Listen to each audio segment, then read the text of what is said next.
good morning to all of you. I welcome you to my second lecture on series of lectures based on bioinorganic chemistry, that is structure and function of metallo-biomolecules, where we try to probe the inorganic chemistry of the metallo-biomolecules. That is, we look at the structure and then relate them to the function of the biomolecules. Lecture 1, I started talking to you about biomolecular devices for electron transfer, where I talked about the copper proteins, blue copper proteins, which are involved in electron transfer in photosynthesis in green plants. I showed you in my lecture a Z scheme where there are two more proteins like cytochromes and iron sulfur proteins, which are also involved in electron transport as redox partners with the blue copper proteins. So these are the two other proteins which are also involved in photosynthesis. And as I told you about the recent issue on Chemistry World, where emphasis is based on the metalloenzyme mastery, how bioinorganic chemists can study the natural catalyst and design newer catalysts for the various functions of the metallo-biomolecule. I told you in the first lecture that the oxygen evolving complex decomposes water to generate 4 electrons. So these are the 4 electrons taken up by these redox partners and delivered to the reduction of the site of photosynthesis, where carbon dioxide is reduced. This type of electron transfer proteins take part not only in photosynthesis but also in respiration, nitrogen fixation, biosynthesis, and metabolic processes. So I told you about 3 examples.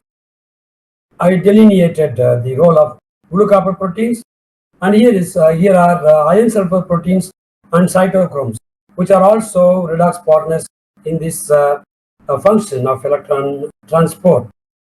When I deal with iron sulfur proteins, I shall also take up some aspects of nitrogen fixation, where this type of electron transfer happens, making use of the iron sulfur proteins. So let me take up the Z scheme again and then tell you where we are in carbon dioxide reduction in photosynthesis. So this is plastocyanin I talked about in my last lecture, and we have now cytochromes and iron sulfur proteins, which are also redox partners here. These two proteins have redox potentials, right? Iron 3, iron 2 redox potentials, which are lower than the plastocyanin. This is the most interesting aspect. So they have lower redox potentials, iron 3, iron 2 redox potentials, to be involved in electron transport. So when you take up iron proteins, these iron proteins have a very wide structural variation. These iron proteins can be classified and studied based on the active site structures present in the proteins. So these proteins may have a porphyrin ring system, which I have represented here. They may have a porphyrin ring system, which I talked about in my first lecture. Whenever the iron proteins have these porphyrin ring systems, we call these proteins as heme proteins, heme iron proteins. So a very good example is the cytochromes, which we will delineate today. There are also more proteins based on this. Another good example is hemoglobin, and in that family we have myoglobin also. So all these proteins contain these interesting porphyrin rings. In contrast to these heme proteins, we also have non-heme proteins where we do not have a porphyrin ring system. One such good example is iron sulfur proteins, which we will look at today. So in addition to the iron sulfur proteins, we have also catechol 1,2 dioxygenases, methane monoxygenases, and they also have no porphyrin rings. In due course, we will also look at these two proteins. How do they function and carry out dioxygen activation? While these proteins, transport dioxygen, these two proteins take part in dioxygen metabolism. In fact, I should tell you very proudly that in our research laboratory, we have been dealing with making models for catechol 1,2 dioxygenases supported by CSIR and DST for the past 25 years or so. Methane monoxygenases are another class of proteins where we have iron. So these are having active sites different from the iron sulfur proteins. So what we will look at today are cytochromes and iron sulfur proteins which are engaged in electron transport. So let's take up heme proteins which contain the porphyrin ring systems. As I told you, there are heme proteins which contain, there are heme proteins like hemoglobin, right? The porphyrin ring system is located here, another porphyrin ring system, another heme system, another heme system. We also have myoglobin, which also contains this porphyrin ring system. You can also always consider this myoglobin as a monomer of this hemoglobin. These two are involved in dioxygen transport. In addition to this, we have cytochromes, which also have these porphyrin ring systems in which iron is coordinated to coordinated. So they are also monomeric iron systems. In addition to this, we also have a large number of other proteins based on this heme group. So we have a lot of enzymes which are based on iron 3, iron 4 redox. Here are the catalase enzymes which are also having this type of porphyrin rings. So this type of porphyrin ring system is a special type of ligand system which are present in very interesting heme proteins.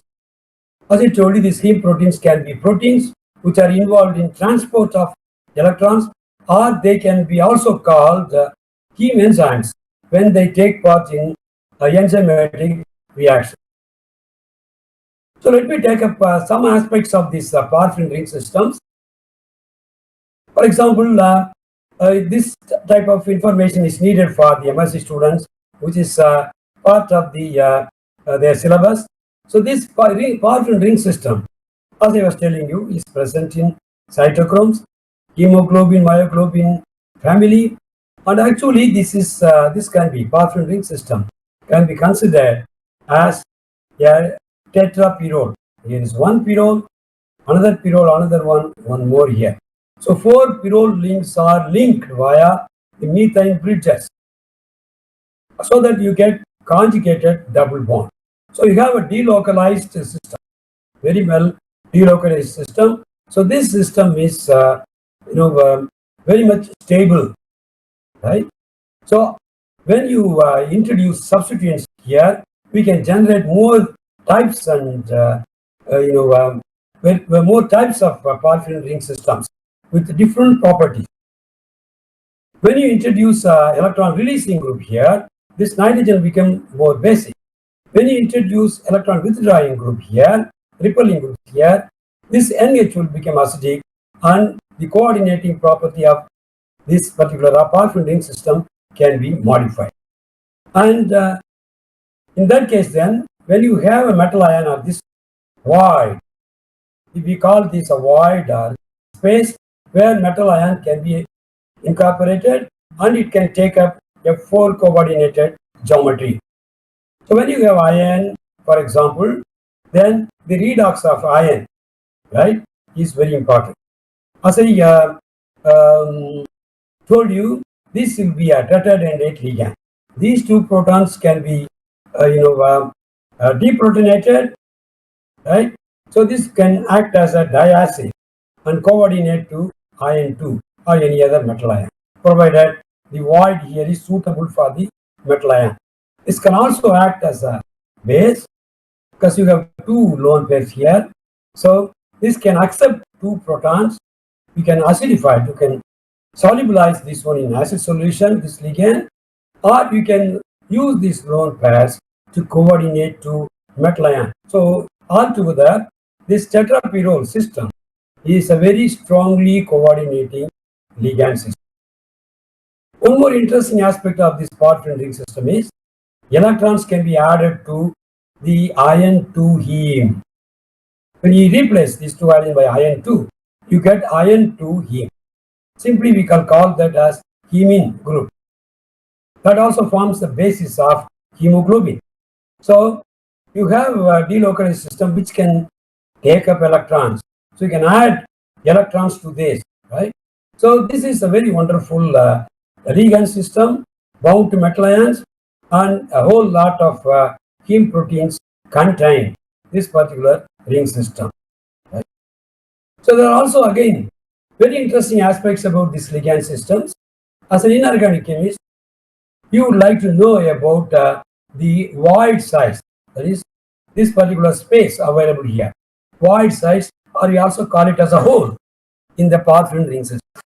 Approximately this will be 200 picometer or 2 angstrom units. That is the radius of the void. That is ideal for first row and 3D metal ions. So you cannot introduce 4D metal ion or 5D metal ion. If you introduce that, that will sit on the porphyrin ring system like a dome. And we always express the void size in terms of the metal ligand distance, metal nitrogen distance.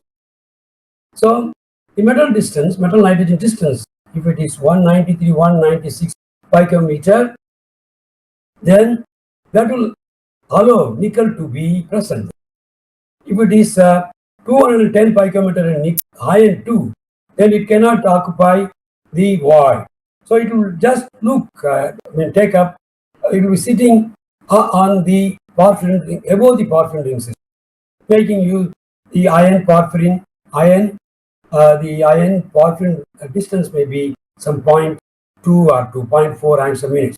So that will have a dome-like appearance, right? So iron 2, please note that it will not be located exactly into the porphyrin system because this iron 2 is high spin and the radius is high. So small metal ions, if you introduce like nickel, even metal ions lower in size than nickel, the ring, porphyrin ring will be ruffled. That ruffling of the ring forms the basis for catalysis. So that's not very important. That doesn't look important. That may look important, but actually that forms the basis of activation of enzymes. So the ring itself will be ruffled if you have a small metal ion because the nitrogen donor atoms will come closer to the metal ion and ruffle the ring. When you have a large metal ion, right, as ion 2, that will sit above the ring and form a dome. The ring system, as I told you, is fairly rigid, and the pi electron system is very much delocalized. When you are interested in using this porphyrin to form metal complexes, right, they can form metal complexes. Right? For example, you know about the Irving-Williams series or natural order of stability of metal complexes. You take any ligand and study the stability constant formed by metal complexes of this latter half of the 3D metal ion. Iron, cobalt, nickel, copper 2, zinc 2 in their divalent state. Then normally the order of stability will be like this. This is obviously, as you know well, is due to the change in the crystal field stabilization. So that order is called the natural order of stability, and all these metal complexes of all these ions will be high spin, right? So CFSE will determine the properties of these metal complexes. Now, if you have nickel introduced here, right, nickel complex of porphyrin ring system, then the nickel, is very interesting ligand, because when you have a dimethyl glyoxamate ligand, 2 moles of dimethyl glyoxamate will interact with nickel 2 to form a square planar compound.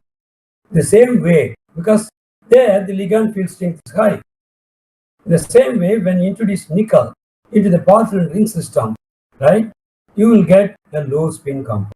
So when you have a low spin compound, the order of stability changes. Copper compounds become more stable than nickel compounds. Here, nickel compounds are lower in stability than copper. This type of change in the order of the Irving-Williams series will be there whenever the high spin nature of the compounds are changed to low spin state. That is how now what happens is, for porphyrin metal complexes, nickel complexes are more stable than copper, right? So the order changes when you have porphyrin ligands, as the ligands coordinated to nickel and then copper, right? So this means that porphyrin ligand itself is a very interesting macrocyclic ligand.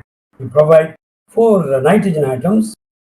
Nitrogen also is a hard ligand, hard donor atom. So that will prefer a hard metal ion. For example, iron 3, right? So that will form very stable compound.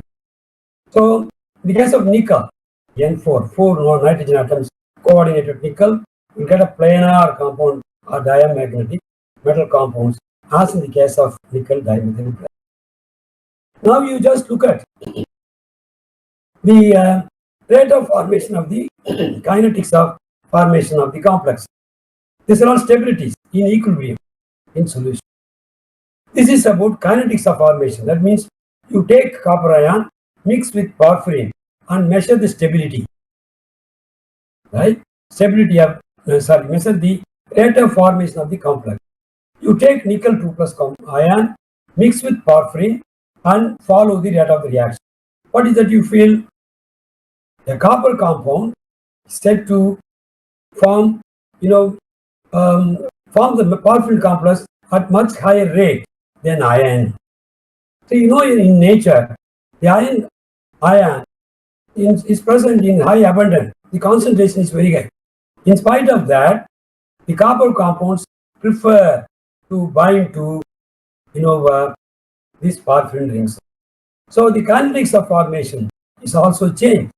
That is why you see, though iron is more abundant, iron is not preferred by porphyrin, but it is preferred in nature because it undergoes, the iron too may undergo changes in the spin state when they bind to additional ligand.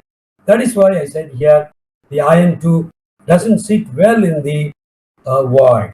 So these are certain interesting aspects about their coordinating abilities. It is very important if you want to look at the heme proteins, because these various properties of the 3D metal ions will be playing a very big role in determining the properties of your iron sulfur protein as well as any heme protein, any heme enzyme. So you should be knowing about the basic chemistry behind the coordination process involving porphyrin rings. Here I have taken up showing you a cobalamin structure where cobalt can form a porphyrin ring system, but remember, this is not a real porphyrin ring system, but your saturation. So porphyrins can also be, this conjugation can be disturbed. You can generate new ligands, which will be suitable to coordinate to other metal ions. So this is a very wonderful ligand system. This is the actual structure in vitamin B12, right? So porphyrin ligands are very interesting, in fact. So let me take up first of all cytochromes. Cytochromes are heme proteins. So these cytochromes are used as biomolecular devices for electron transport, right? That is, these cytochromes are located not only in plants, in the chloroplast, in the cells of plants, and they take part in photosynthesis, which is the reverse of respiration. They are also present in mitochondria. We also have cytochromes in cells. So these mitochondria take part in respiration. So this type of respiration, you have several cytochromes involved in respiration.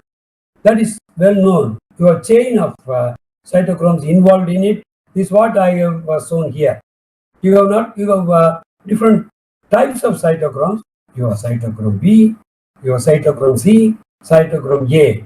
And in respiration, oxygen that you are respiring, that terminates this particular electron transport. So the electron flow, this is only a part of what is called the Britain's chance chain in respiration.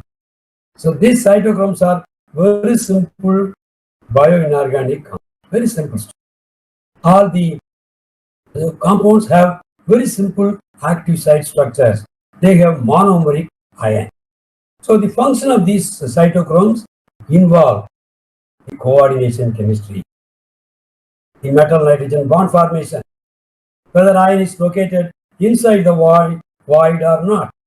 It also involves the redox chemistry, ion 2, ion 3. So now you can understand that these two oxidation states will be settled. When you add an electron, it becomes ion 2. When you remove an electron, it becomes ion 2. So the ion 2, ion 3 redox potential is very important. For example, if you just look at the well-known Nernst equation, depending on the concentration of ion 2 and ion 3, the redox potential will. It's a very simple thing. So what we have in cytochromes is change in concentration. Change in concentration. So potential will change. The reactivity of the cytochrome will change when you change the concentration of this ion. So very simple chemistry is involved, is used by nature to take up the difficult task of transporting electrons very reversibly, that is thermodynamically, and in a very facile way. As I told you, there are varieties of cytochromes. The interesting aspect is that these cytochromes maintain their identity. Humans will have one type of cytochrome. Other animal species will have different types of cytochrome. Throughout the human, beings, human lifespan, so this human history, these cytochromes are reluctant to change their amino acid sequence. So they are all very conservative. Like human beings are trying to be conservative. The cytochromes are also conservative in their structures. So electron flow takes place like this. From here to here, that means the cytochrome C will have a lower redox potential, more ion 3. That means electron will flow from ion 2 here to ion 3 here. And then finally, the electron will be absorbed by O2 to become superoxide. So that superoxide is very dangerous, and that determines the lifespan of any human being. So we have a natural system involved. This O2 minus superoxide will destroy all biological molecules.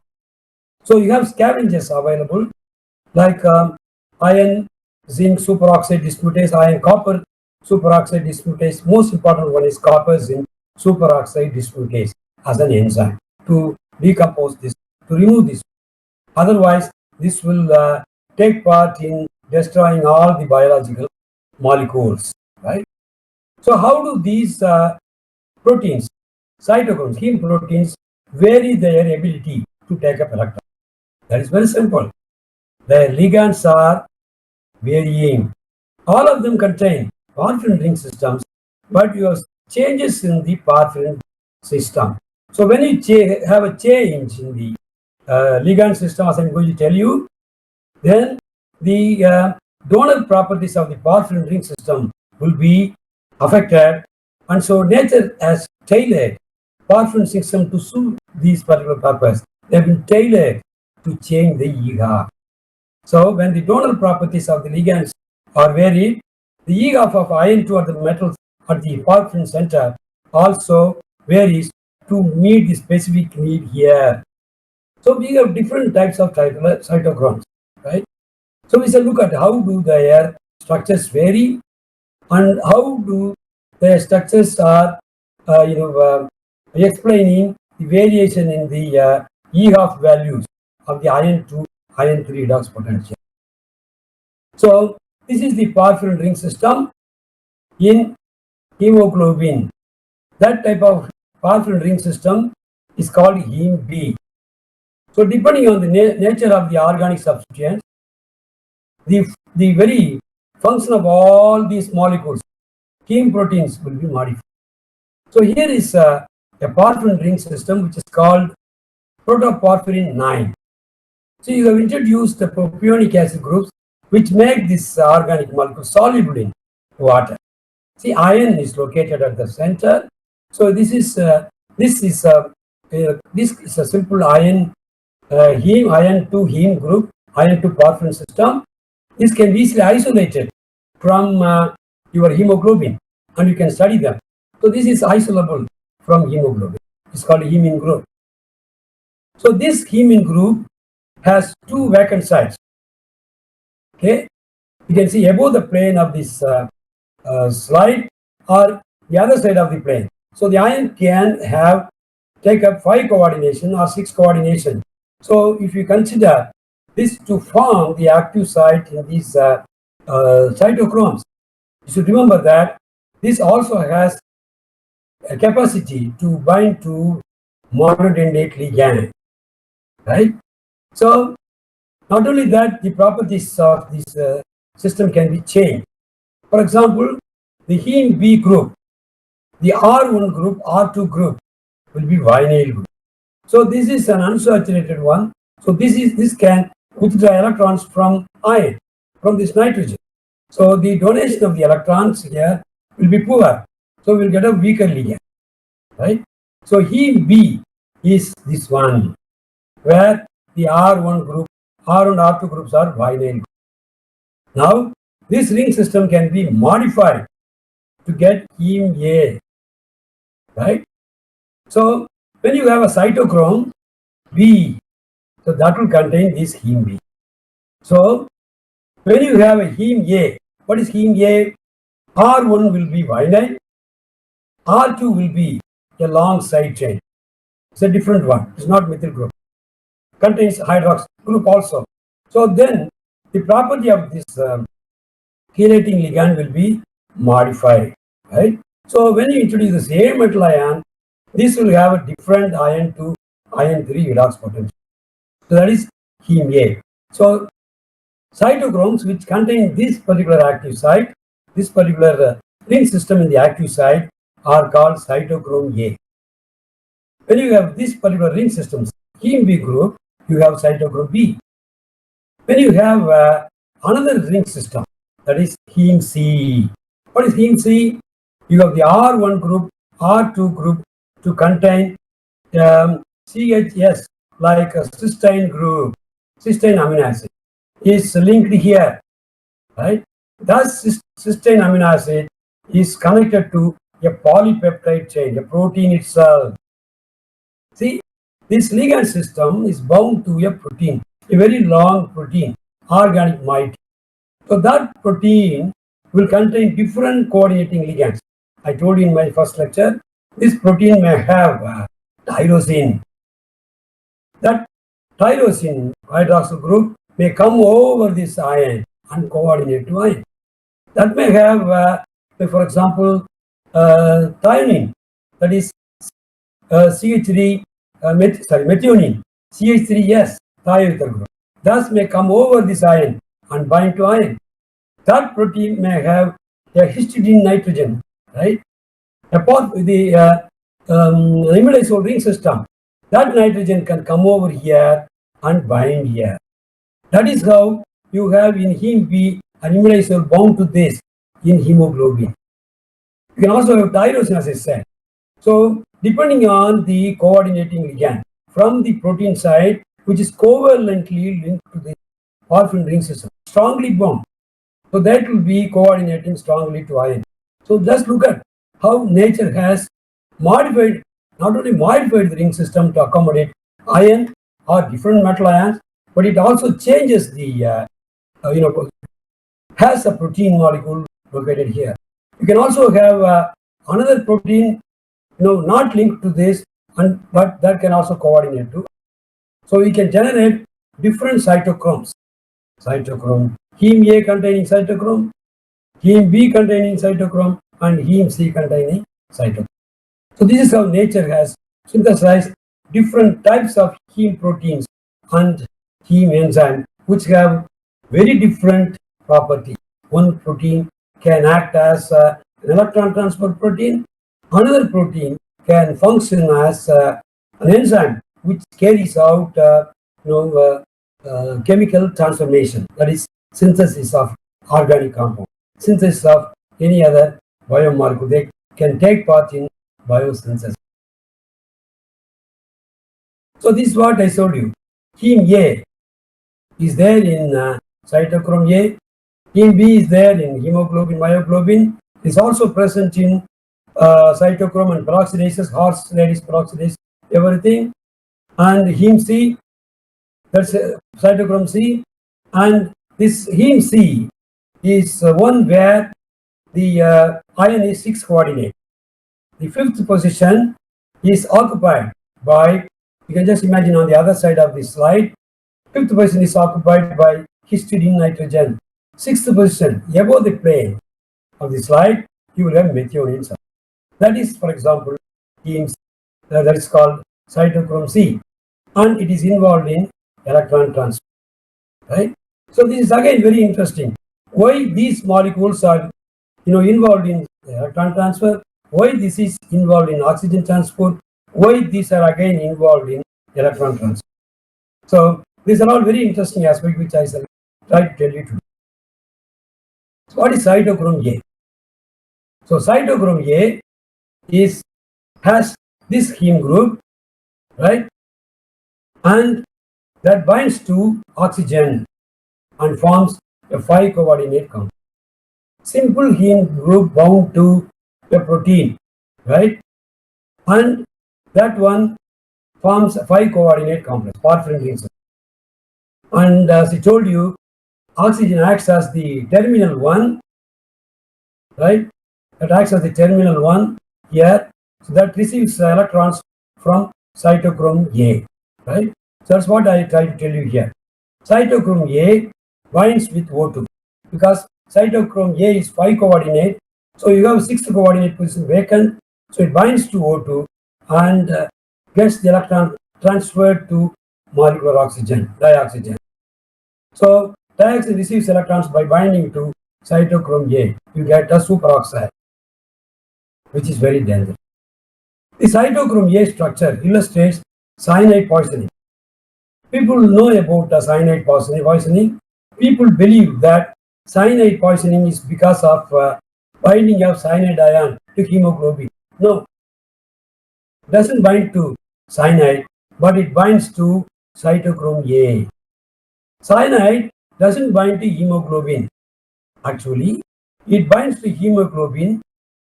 In this hemoglobin, ion is in +2 oxidation state. When hemoglobin has ion 3, that is met hemoglobin, ion 3. That is ion 3 plus. So this is Cn minus. This binds very strongly.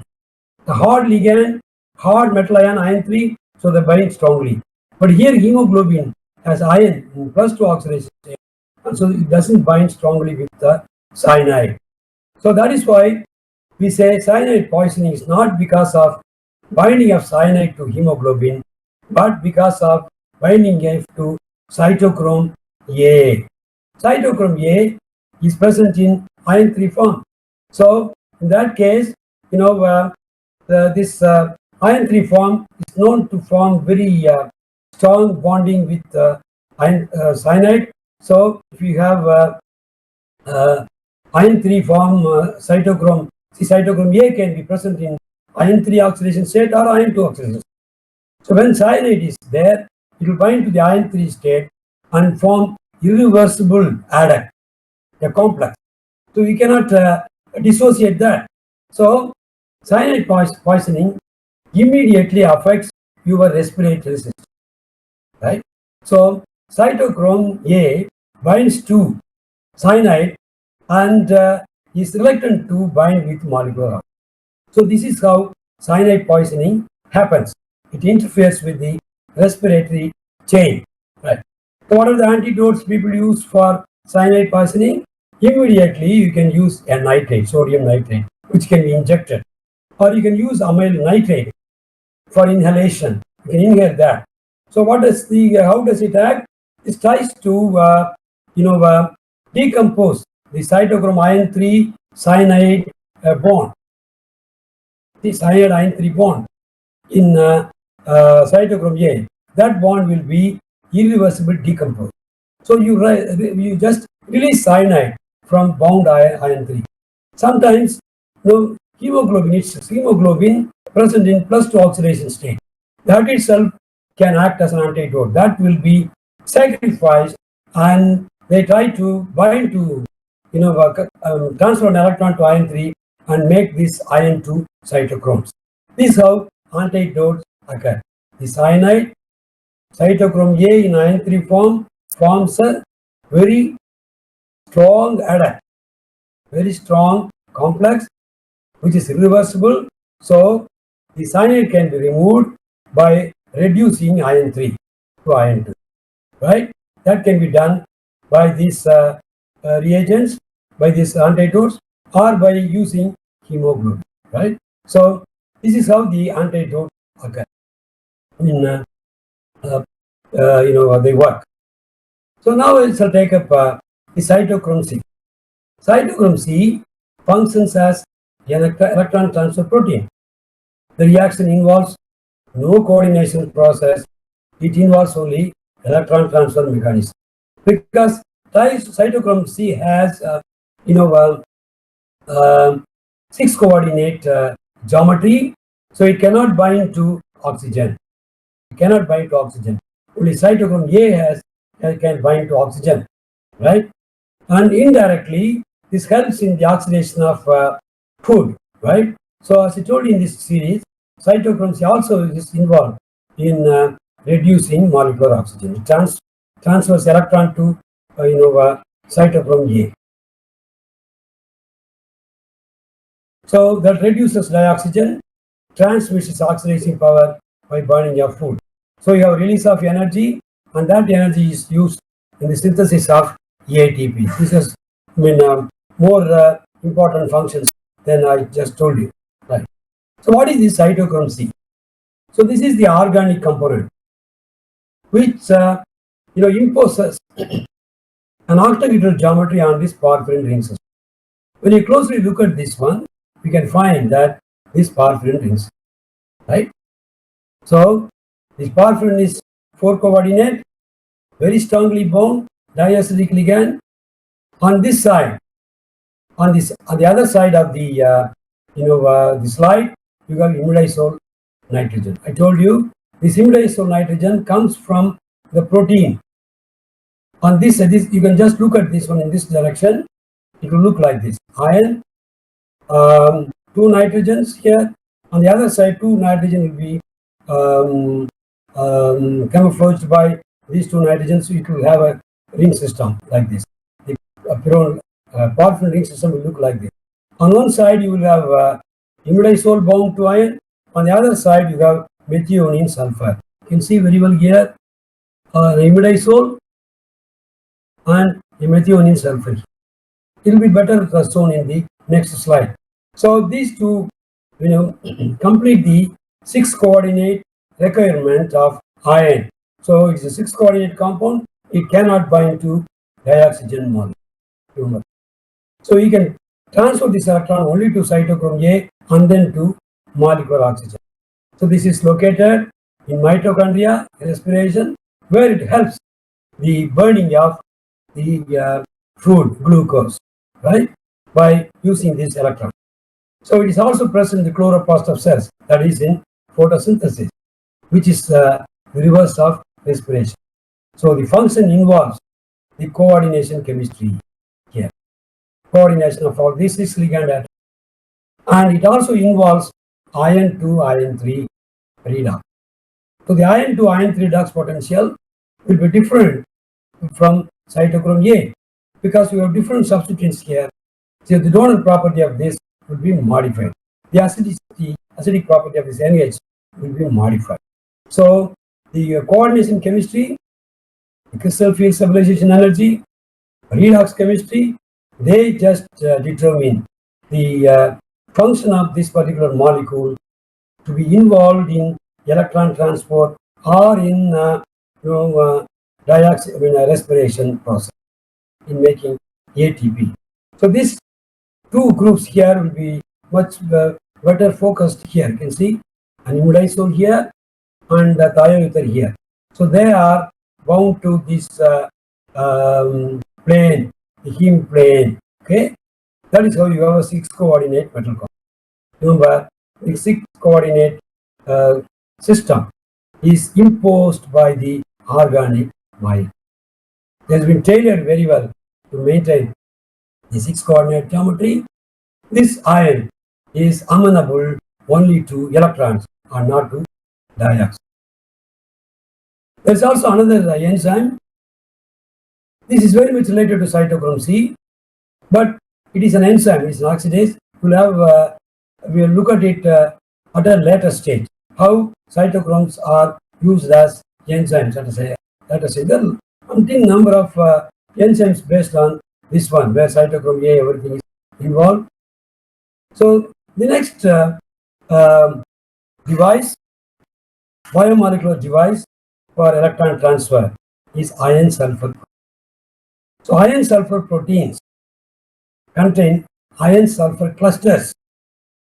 It uses a different principle for electron transfer. In cytochromes, iron 2, iron 3 is monomeric, is present only one ion in a big molecule, so that can reversibly bind to electrons, take up electron or give off electron. But here you have ions, the same ion, but bound to sulfur ligands in proteins, right? So they form a cluster, more than one ion. So how does the ion cluster structure, active site structure, has been tailored by nature so that the iron 2, iron 3 bound here can be used for in biomolecular devices for electron transport in different systems. Again here, the iron sulfur proteins are present not only in photosynthesis, take part in photosynthesis, a large number of metallo-biomolecules are involved in it, contain this. For example, dinitrogen activation, fixation of nitrogen. For example, Reas-K dioxygenase. Wherever you need redox, electron transfer in chemical synthesis, synthesis of transformation of one chemical to the other, these iron sulfur proteins will form a complex with the enzyme, right? So it will be a part of the enzyme to deliver electrons for the different chemical synthesis. So whenever redox is involved in synthesis of biosynthesis, these iron sulfur proteins should be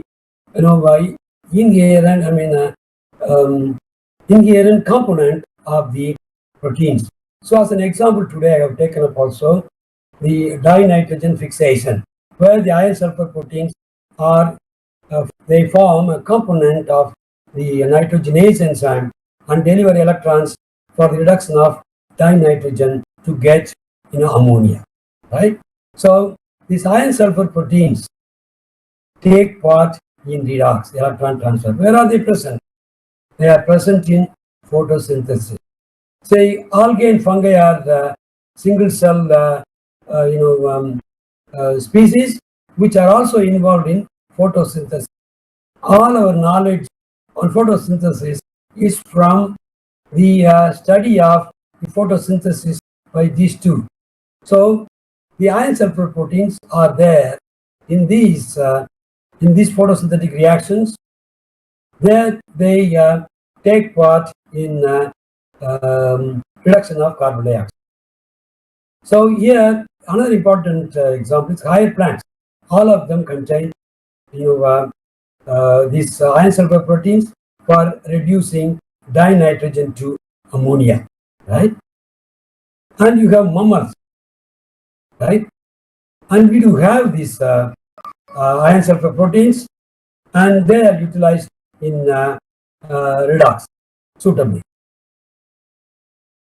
And I do remember iron hydrogenases, which are also having these iron sulfur components to supply electrons to do the function of hydrogenases in nature.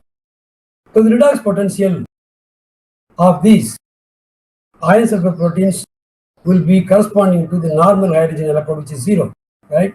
So the potentials will vary from this normal hydrogen electrode, very close to that, minus 500 millivolts or plus 500 millivolts, right? So these electron transfer reactions by these iron sulfur proteins are very much reversible. These iron sulfur proteins have a very low molecular weight. As I said, these iron sulfur active site geometry will involve cluster formation. That is, iron will be bound to cysteine amino acid, where you have the SH group.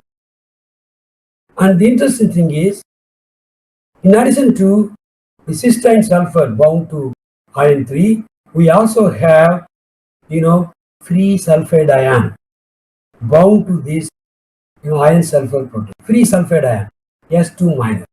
They are also coordinated to iron, right? So how to study these iron sulfur proteins? How many iron sulfur proteins are there? Umpteen number. Innumerable number of iron sulfur proteins have been recognized. Their structures are known. They have been studied. The bonding in these proteins, cluster geometries, etc., have been studied very well, making use of, interestingly, the mass bias spectroscopy, as well as, to some extent, NMR spectroscopy and EPR spectroscopy. So they have thrown light on the very structures of these compounds, these metallo-biomolecules, and how do they function as electron transport proteins. So these techniques are very much important in bioinorganic chemistry. So these iron sulfur proteins can be classified and studied based on the number of iron atoms present in the cluster. The cluster means a polymer, right? So number of iron atoms in the small polymers and number of sulfide ions in the polymer. So if a cluster, iron sulfur cluster contains only one ion, then there will be 0 sulfide ion, right? So in that case, that protein is called 1 ion 0 sulfur protein. 1 ion 0 sulfur. That protein is also called rubidoxin. Simply we say 1 ion 0 sulfur rubidoxin. Because there are also other rubidoxins. There's a name used for other proteins also. So we call these as 1 ion 0 sulfur rubidoxins. There are also clusters containing 2 iron atoms, 2 sulfide ions, which form bridges between 2 ions. So they are called 2 iron 2 sulfur ferridoxin. We also have 4 iron 4 sulfur proteins. They are called high potential iron protein. We also have 4 iron sulfur proteins to be modified into 3 iron 4 sulfur proteins, and when you remove one of the iron atoms here, you get 3 iron 4 sulfur protein, you get ordinary redox. When you have this 4 iron 4 sulfur active site cluster, there are proteins where you have 2 such types in a protein. They are called 8 iron 8 sulfur proteins. They are called ferridoxin. 8 iron 8 sulfur ferridoxin. This one is 2 iron 2 sulfur ferridoxin. This contains 8 sulfide ion. This has a cubane structure, and this has got 2 such cubanes arranged together. So the names and composition of the iron sulfur protein vary depending on the disulfide ion bound to iron. So remember, in addition to this, you also have these ions bound to cysteine of the protein. Okay, amino acids contain cysteine amino acid having SH group, so the proton can be removed. They will bind to iron, right? So in that case, we have very interesting clusters of iron bridged by sulfur and not bridged by sulfur. So all of them are classified and studied based on the name, based on the composition. Let us take up the active site coordination geometry of 1 iron 0 sulfur rubredoxy. See, we have a lot of organic moiety, proteins, different architecture. This is the extrinsic structure of the Clostridium fascidianum, the iron sulfur protein isolated from this. It contains 54 amino acids. That is, they are the smallest proteins. They contain, for example, 54 amino acids here. So at the northern end of this, you have the iron atom coordinate. So how is it coordinated? Like this. So iron 3 or iron 2, the oxidation state can vary. It is tetrahedrally coordinated to 4 cysteine groups. Cysteine 41 amino acids, cysteine 38 amino acids, cysteine 5, cysteine 8. These 4 amino acid groups are bound to iron 2 or iron 3. You know very well iron 2 or iron 3 will have a tendency to adopt octahedral geometry. But here, this 4 cysteine have been imposed by the protein side chain to make this iron take up a tetrahedral geometry. You know very well, when you have 4 iron 3 bound to sulfur, like chloride ion, they bound to iron and stabilize a tetrahedral geometry. So a lot of interesting aspects are there for this one. So the overall charge will be 4 minus, right? For 4 cysteine minus, if it is 3 plus, then the overall charge on this will be 1 minus. So you can even calculate the charge on this system. I'm not going to tell you in detail about this, and these charges are very important when you describe the structures of these active sites. So S minus, for example, iron 3 plus, then the overall charge will minus. When you reduce this, the charge on this will become 4 minus plus 2 plus, that is 2 minus, right? So the charge will be determined by the oxidation state and also by the number of cysteine groups. So the active site geometries are very much interesting, and we have more interesting aspects about this particular protein, right? So they have been well studied long back, even 1975, some of 80 something. These properties, structures are very well known. So this 1 iron 0 sulfur rubredoxine has very interesting spectral and redox properties. You take iron 3 in the oxidation form, the mu effective, as you expect, is 5.8 Bohr magneton. That means you have 5 unpaired electrons. The magnetic moment is given by n plus 1, where n is the number n plus 0.73.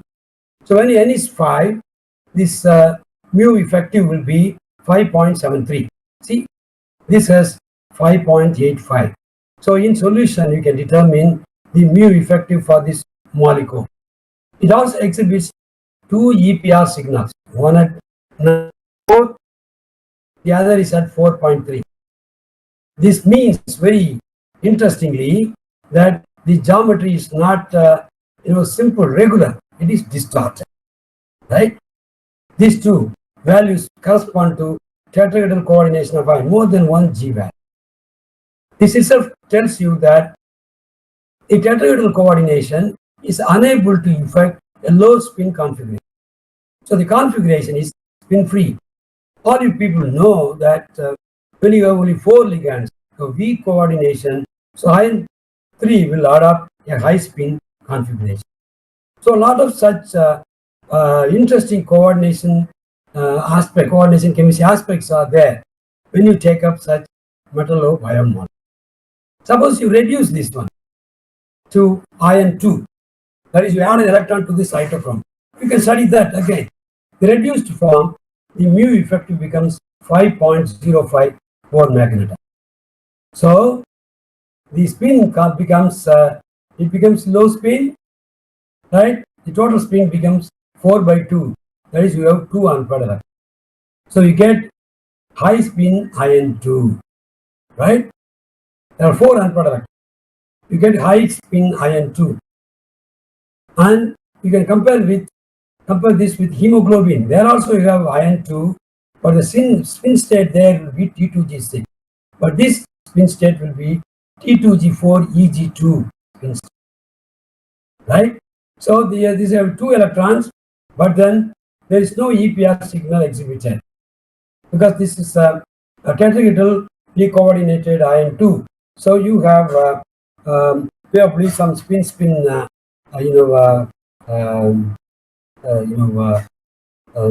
antiferromagnetic interaction, and one ion 2 will interact with another ion 2 on another side. Probably they are all, the spins are all tallying, that means they are all compensated so that you get diamagnetic. So though the spin corresponds to 4 unpaired electrons, you do not get any EPR signal. So these compounds, biometallic compounds, also give absorption band around 600 to 250 waves per millimeter. You know very well, when you have octahedral compounds, the delta octahedral will be 20,000 waves per centimeter. When you have tetrahedral compounds, it will be 10,000 or 6,000 waves per centimeter. So the ligand field splitting will be very small. So you get quintet E to quintet F ligand field transitions located around 650 waves per centimeter. So we cannot just measure this ligand field transition easily. So we have a near IR machine, NIR, near IR UV visible machine to measure this particular ligand field energy, right? So this itself is again spin forbidden transition. Remember that. So this is ligand field transition, which is expected for this coordination geometry. So what happens during electron transfer? When you take ion 3 system and you add an electron, what happens? So very well you can imagine that the spin state changes from high spin to high spin. Spin state changes from 5 by 2 to 4 by 2, right? 5 by 2 to 4 by 2, 5 by 2. That means it is very difficult to reduce the system, right? Because you have spin pairing, right? So in that case, then the EVAF value is minus 0.57 volt. During this transfer of electron, this iron sulfur bond doesn't change at all. It changes very small changes there. So this active site doesn't undergo any stereochemical change. I explained why blue copper proteins have very low reorganization energy. So here also you have very low reorganization energy